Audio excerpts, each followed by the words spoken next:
कृपा तनी हमनी ओरी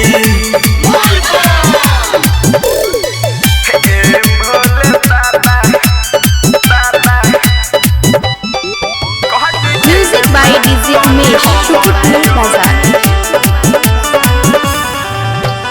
बोलबम के गाना बजाबेलू भक्तन के भीड़ जुटाबेलू बाबा के दर्शन पाके भूख प्यास बुताबेलू बोलबम के गाना बजाबेलू भक्तन के भीड़ जुटाबेलू बाबा के दर्शन पाके भूख प्यास बुताबेलू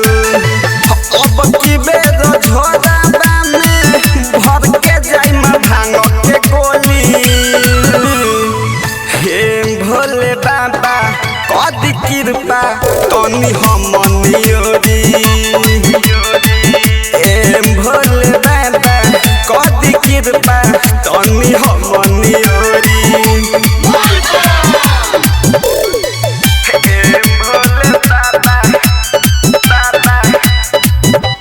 म्यूजिक बाय डीजे उमेश शुक्रिया बाजार।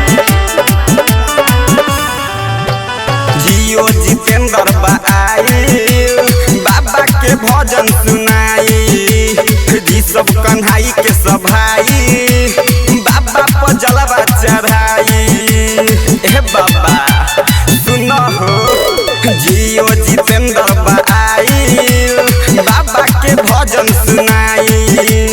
जी सब कन्हाई के सभाई बाबा पर जलवा चढ़ाई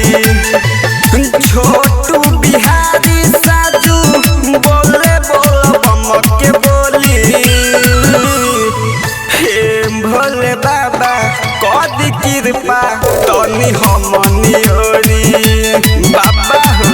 हे भोले बाबा कदी कृपा तनी हमनी ओरी। रौनक रिकॉर्डिंग स्टूडियो मेजरगंज सीतामढ़ी।